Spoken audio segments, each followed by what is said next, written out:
seen me resetting the sound earlier tonight. How we doing, guys? Happy New Year. Can I still say Happy New Year? It's still January. I think you get January to say Happy New Year. Any New Year's resolutions? No New Year's. Everyone's learned not to try New Year. I made a New Year's resolution this year, guys. I decided I was going to try reading more. Like reading. It's interesting. Reading's funny, guys, because reading is the only thing where you're like, wow. This is amazing. I love this. How much longer do I have to keep doing this? Nothing else. Reading a lot of self-help books, trying to improve myself.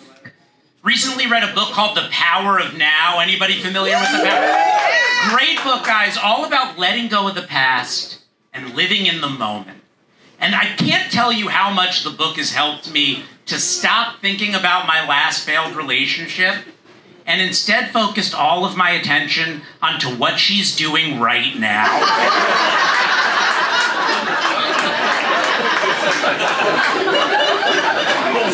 My ex was a narcissist, just like all of your exes.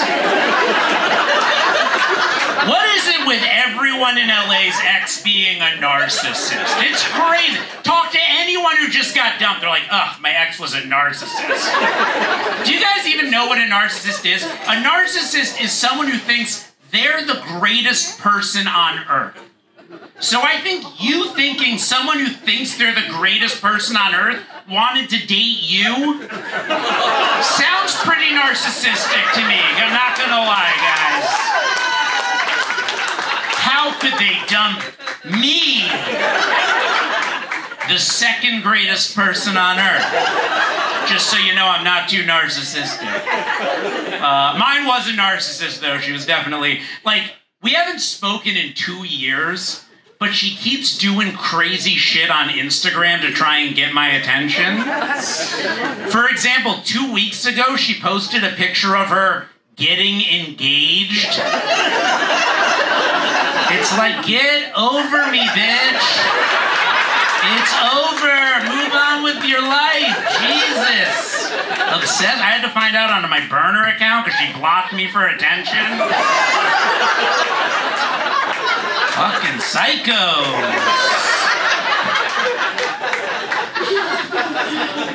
This was one of my hardest breakups ever because, well, my ex-girlfriend she was rich, like wealthy. Like when we first started dating, she literally said to me, she goes, listen, Josh, sometimes I'm gonna wanna do things that you can't afford to do, and rather than not do them or make a thing about it, I'd rather just pay for us both. I hope this isn't gonna be a problem. And I was like, I will suck your dick. I will suck your dick. I mean, that's when I became a radical feminist, guys. I started going out to protests like, her money, her choice. I made a sign that said, end the patriarchy, but I spelled pay, P-A-Y. For our last birthday together, she took me to Nobu. Took me to fucking... Halfway through dinner, I was just like, fuck it, I'm gonna propose. But I didn't plan it, so I didn't have a ring, but I thought, you know, maybe she'll find it cute if I use a piece of sushi.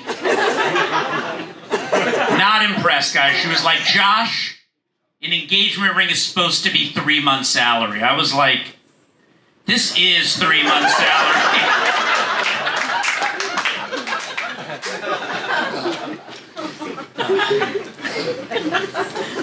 Trying to date now.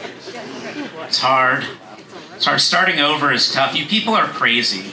Nobody here, but most of you here are fucking crazy. I went out with a girl recently.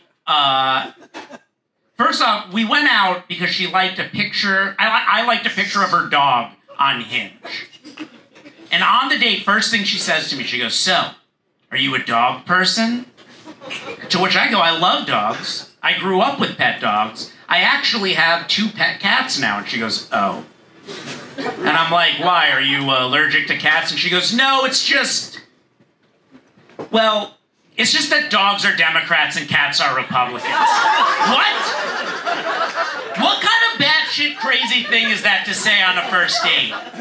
When obviously the exact opposite is true. Cats are 100% Democrats, and dogs are most certainly Republicans. For example, I give my cats tons of free shit, and I'm still not that confident they would show up to vote for me on election day. All of my dogs would be there every election, no matter how I treat them. Like Democrats, my cats act like they're better than everybody else. Like Republicans, my dogs were racist.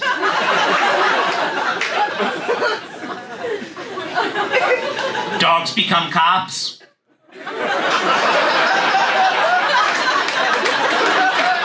There are dogs in the military.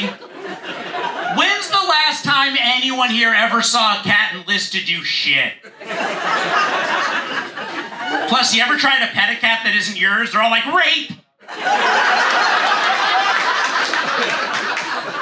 I don't know why that makes them a Democrat, but that joke always works.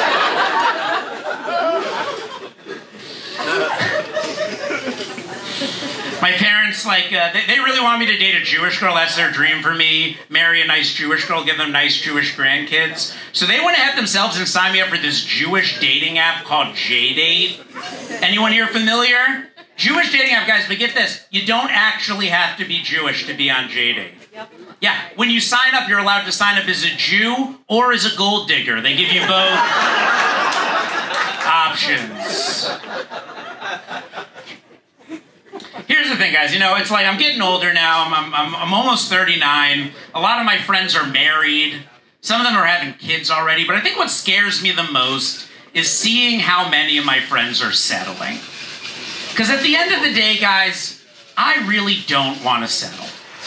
What I want, and what I think each and every person in this room deep down wants, is I want someone to settle for me.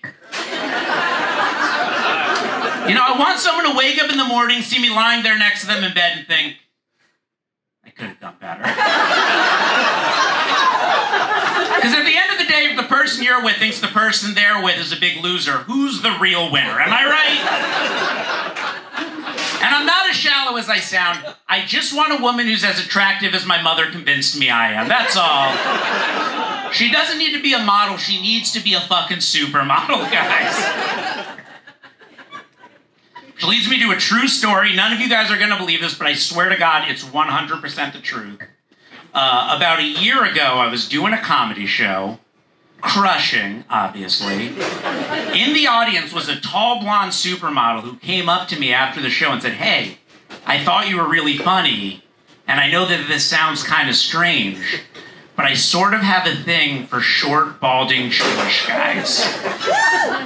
And I was like, what are the odds that a tall, blonde supermodel with a fetish for short, balding Jewish guys would just so happen to meet a short, balding Jewish guy that has a fetish for tall, blonde supermodels? We started going out, and I'm already a jealous guy that gets jealous of every tall, good-looking dude with great hair that I see. And now it's like every time I see a short, balding Jew walk around, I'm like, trying to fuck my girl who walks around. It's conceivable. But it's crazy. The relationship was amazing. The sex was great. I loved her. She loved me. The only thing I couldn't seem to figure out was what exactly the Russian government wanted from me, you know? I'm like, I gotta find this microchip before she does. So I'm gonna hold on. One time, she had this problem at work where a higher up at her job tried to dangle something in front of her. It was really, he was just trying to sleep with her. And she was very upset about it. And I was trying to console her. And she said something to me that I'll never forget. She said, people just don't understand how hard it is to have everyone trying to fuck you all the time. And I was like, that makes sense. I've never really thought about that before, but that seems true. I still think the opposite is worse. I still think no one trying to fuck you is... no one's ever shot up a school everyone's trying to fuck me!